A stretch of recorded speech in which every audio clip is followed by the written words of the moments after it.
Hi, readers. Welcome back to Reading Workshop. So, I was thinking, have you ever seen a movie or a TV show where you know exactly what's going to happen next? You spend the whole show or movie watching, getting to know the characters, watching all the big events, and then you sit on the edge of your seat just knowing what's going to happen next. You might even have somebody shush you because they want to try to figure it out on their own. Well, readers, this happens to us in our books too. Authors write books leaving us in places where we just know what's absolutely going to happen next, and we can make predictions. Readers, today I want to teach you that as readers begin to understand a story well, they think to themselves, what will happen next? They imagine how the story will go based on what's happened, as well as the knowledge they have about how stories go. Then, as they go forward, they say, yes, I got the prediction right. Or they say, oh, I was wrong. That's a surprise. So, readers, I was thinking we could try some of this work with our read aloud text, Indian Shoes. I was thinking we could revisit the story that we've been reading called The Accident. We're going to think about how our character is acting, what's happening in this part of the story, what the character is doing, and we're then going to make some predictions. Let's think about the story, The Accident, so far. As we're thinking through the big events in the story, could you be listing them off across your fingers like I am? Here we go.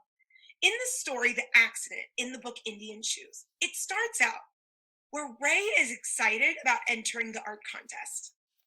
Then he tries to paint a picture of a moccasin, but it ends up looking like a potato.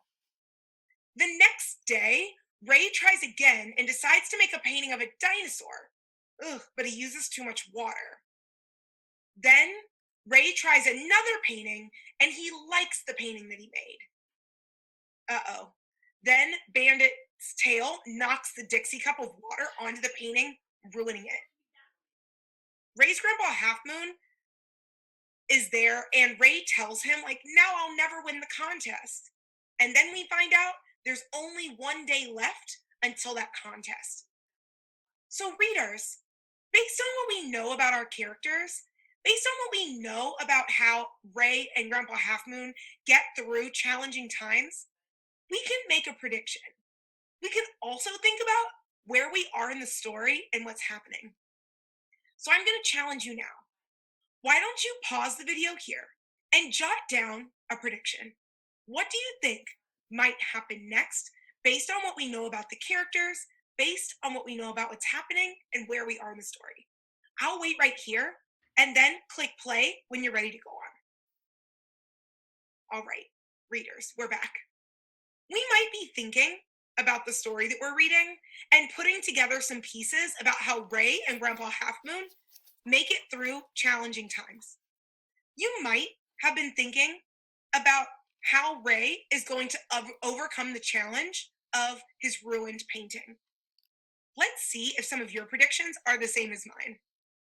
Maybe you said something like, Ray will figure out a way to get another painting done. Or you might have said something like, Ray and Grandpa Half Moon will figure out a way to fix the painting that was ruined. That could be a possibility. You might have also had a prediction about Ray and how he might think about more painting ideas. These predictions all line up with what we know about Ray and Grandpa Half Moon. We know that they don't give up when things get challenging, but we're not quite sure what he's going to do next. So, readers, as we continue to read along in our read aloud text, The Accident, we can now take these predictions with us. Then we can have those moments where we say, yes, my prediction was right. Or it's absolutely okay if we have to pause and say, oh man, my prediction was wrong. If my prediction was wrong, I might be thinking to myself, maybe I need to go back and do some rereading and see if there's something I missed. Readers, making predictions is part of the heavy reading work that we do as third grade readers.